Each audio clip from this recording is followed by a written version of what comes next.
ఇక్కడ స్థల పురాణం గురించి, అసలు అమ్మవారు ఎప్పుడు వెలిశారు, ఈ అమ్మవారి గురించి విశిష్టత ఏంటి చెప్పకుండా తల్లి. ముందుగా ఈ యొక్క యూట్యూబ్లో వీక్షిస్తున్నటువంటి భక్తులందరికీ కూడా అమ్మ ఆశీస్సులు ఎల్లవేళలా కూడా మీ అందరికీ కూడా ఉండాలని చెప్పని మరొకసారి శ్రీమాత్రే నమః. ఈ యొక్క ఆలయం యొక్క విశిష్టత ఏమిటంటే, ఈ యొక్క ఆలయం వచ్చేసి 300 సంవత్సరాల క్రితం నాటిది. ఈ యొక్క మూల విరాట్టు ఎదురుగా ఉన్నటువంటి మూల విరాట్ని ఒక 14 సంవత్సరాల క్రితం ప్రతిష్టాపన చేయడం జరిగింది లలితా పంచమి రోజున. అలాగే గర్భాలయంలో అమ్మవారికి నైరుతి మూలగా ఉన్నటువంటి మూల విరాట్టు ఏదైతే ఉందో ఆ మూల విరాట్టు ఇక్కడ పూర్వం ఇక్కడ అడవిగా ఉండేది ప్రాంతం అంతా కూడా. 300 సంవత్సరాలంటే మీరు అందరూ కూడా గమనించే ఉండొచ్చు. అటువంటి సందర్భంలో ఇక్కడ ఉన్నటువంటి అమ్మవారు ఆమె యొక్క ఆహాకారాల చేత భక్తులందరినీ కూడా రక్షిస్తూ ఎటువంటి ఉపద్రవం వచ్చినప్పటికీ కూడా నేను ఉన్నాను అని చెప్పని ఈ యొక్క పోచమ్మదేవి ఈ యొక్క దేవాలయంలో ఆవిడని నిలపగలుగుని. ఇక మెట్టిగాని కూడా గ్రామం అంటే పూర్వం ఇదంతా కూడా గాజుల రామారం మెట్టిగాని కూడా ఇదంతా కూడా అంటారు. ఇప్పుడు ఈ మెట్టిగాని కూడా గ్రామంలో ఈ యొక్క అమ్మవారు 14 సంవత్సరాల నుంచి కూడా నిత్య పూజలు అందుకుంటోంది అమ్మవారు. అలాగే ప్రతిష్టాపన చేసినటువంటి మొదటి నెలలో 41 రోజుల మండల దీక్షతో కూడుకున్నటువంటిది ఒక స్త్రీ చక్ర స్థాపన కూడా యొక్క అమ్మవారి యొక్క మూల విరాట్ పాదాల చెంత ప్రతిష్టాపన చేయడం జరిగింది. నాటి నుంచి నేటికి కూడా ప్రతినిత్యము కూడా లలితా సహస్రనామార్చనతో అమ్మవారు లలితాదేవిగా ఆరాధన చేస్తూ భక్తులు పూజలు అందుకుంటూ ఉన్నారు.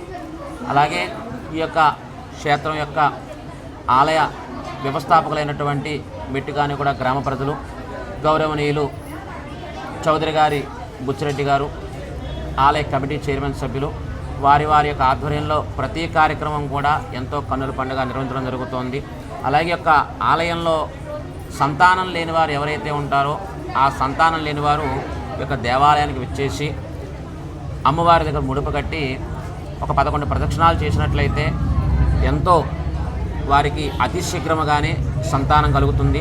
అలాగే విద్య, ఉద్యోగం కావచ్చు, అలాగే ఏ యొక్క ఆపద ఉన్నా సరే తక్షణమే ఆ అమ్మను దర్శించుకున్నట్లయితే చాలా అంటే చాలా అనుగ్రహాన్ని కలగజేస్తుందమ్మ. ఇంకొక విశేషం ఏమిటంటే ఇదే ఆలయంలో ఉపాలయం ఉన్నటువంటి శ్రీ మల్లికార్జున స్వామివారి యొక్క నెలకొల్పడం, అలాగే ప్రతి మాస శివరాత్రికి కార్తీక మాసంలో 1 రోజుల పాటు మహాశివరాత్రికి ఎంతో కన్నుల పండుగ అత్యంత వైభవపేతంగా కూడా ప్రతి కార్యక్రమం కూడా నిర్వహించడం జరుగుతోంది. మరియు సంకష్టహర చతుర్దశి నాడు గణపతి హోమము, ఇలా వివిధ రకాలైనటువంటి ఏ ఒక్క కార్యక్రమం అయినా సరే ఈ యొక్క దేవాలయంలో ఆలయ కమిటీ సభ్యుల యొక్క సమక్షంలో భక్తుల యొక్క కోరిక మేరకు ప్రతి కార్యక్రమాన్ని కూడా నిర్వహించడం జరుగుతుంది తల్లి.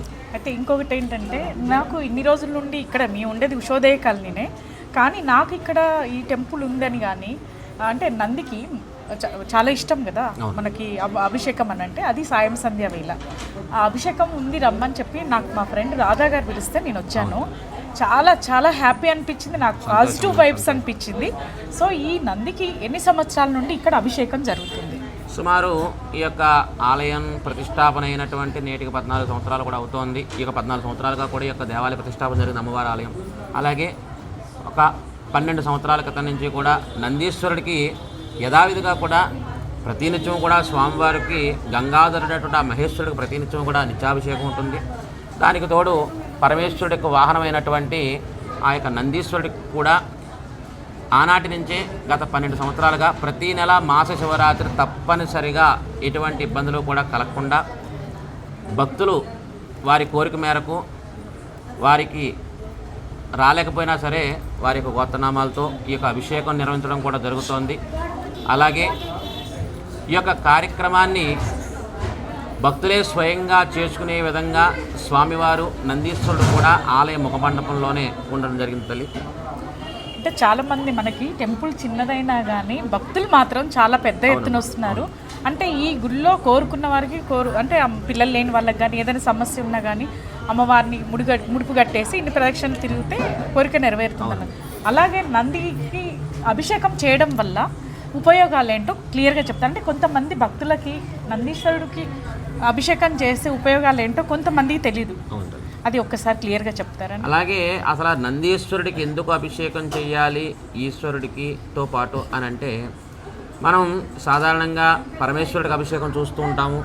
కానీ వృషభరాజు అయినటువంటి ఆ యొక్క నందీశ్వరుడికి అభిషేకం చేయడం వల్ల కలిగే ఫలితం ఏమిటంటే, మనం ఎన్నో ఆర్థికపరమైన సమస్యలు కావచ్చు, లేదా ఏ ఇతర కార్యక్రమాల్లో ఏదైనా ఆటంకాలు కానీ, లేదా వివాహంలో కానీ, ప్రతి కార్యక్రమం కూడా మేము మొదలుపెట్టినా కూడా దానివల్ల ఎటువంటి సక్సెస్ మాకు కలగట్లేదు అనే ఏ యొక్క కార్యక్రమంలోనైనా సరే ప్రప్రథమంగా చిట్ట చివరిగా ఈ యొక్క నందీశ్వరుడి యొక్క అభిషేకం చేసుకోవడం వల్ల దానికి అతి శీఘ్రమే వారికి ఆ కోరికలు నెరవేరుతాయి. ఎందుకంటే పరమేశ్వరుడు హృదయంలో నిలుపుకున్నటువంటి భక్తుడు ఆ నందీశ్వరుడు.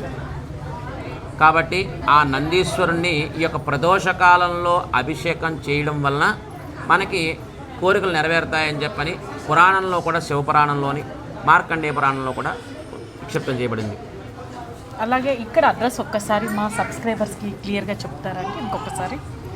అలాగే ఇంకొక విషయం ఏమిటంటే, ఈ యొక్క పిల్లలందరికీ కూడా మంచి వాక్చాతుర్యం రావాలి, మాటల ప్రొనౌన్సియేషన్ రావాలి, ఇలా పిల్లల యొక్క మానసిక స్థితి మెరుగుపడాలి అని అంటే ఈ యొక్క నందీశ్వరుడికి అభిషేకం చేయించుకుని ప్రతి నెల కావచ్చు, లేదంటే మార్గశిర మాసంలో ఆరుద్ర నక్షత్రం చాలా విశేషమైనటువంటి పిల్లలకి సంబంధించి అదొకటే కాకుండా ప్రతి నెల కూడా ఈ యొక్క మహేశ్వరుడికి అభిషేకం నిర్వహించుకుని రాత్రి సమయంలో ప్రదోషకాలంలో నందీశ్వరుడికి ఈశ్వరుడికి కూడా ఏకకాలంలో ఇవ్వబడేటువంటి హారతి ఏదైతే ఉందో ఆ హారతిని దర్శించుకోవడం వల్ల కూడా మనకి అనేకమైనటువంటి కష్టములన్నీ కూడా నివారించబడతాయని చెప్పని ఎందరో పెద్ద మనుషులు చెప్పబడ్డారు. ఈ మధ్య పురాణాల్లో కూడా అందరూ కూడా మనకి అతి దగ్గరగా కూడా తెలియడం కోసం చెప్పబోతున్నారు. అలాగే పిల్లలకి చదువు రావాలి, మానసిక స్థితి బాగుండాలి, వాటన్నిటి కోసం నందీశ్వరుడికి అభిషేకం చేయించుకుని ఆ రోజు నందీశ్వరుడికి మెడలో ఆ గంటని కట్టడం వల్ల కూడా విశేషమైన ఫలితం ఉంటుంది. చూశారు కదండి, మీ పిల్లల మానసిక పరిస్థితి బాగాలేకపోయినా, పిల్లలు మాట్లాడే విధానంలో మంచి ఇంప్రూవ్మెంట్ రావాలన్నా కానీ మనకు వచ్చేసి పిల్లలకి ఇక్కడ నందీశ్వరుడికి అభిషేకం చేయించుకుంటే మాత్రం చాలా ఉపయోగాలు ఉన్నాయని మన పార్థసారథి గారు చెప్పారు. అలాగే చాలా చోట్ల కూడా మనం వింటూ ఉన్నాం. కానీ నేనైతే ఇన్ని సంవత్సరాల్లో ఇది ఫస్ట్ టైం అండి నందీశ్వరుడికి అభిషేకం జరిగేటప్పుడు. నాకైతే చాలా పాజిటివ్ వైబ్స్, చాలా ప్లెజెంట్గా, అంటే నాకు ఇమీడియట్గా రిజల్ట్ కూడా తెలిసింది. అది ఏంటనేది నేను షార్ట్లో చెప్తాను.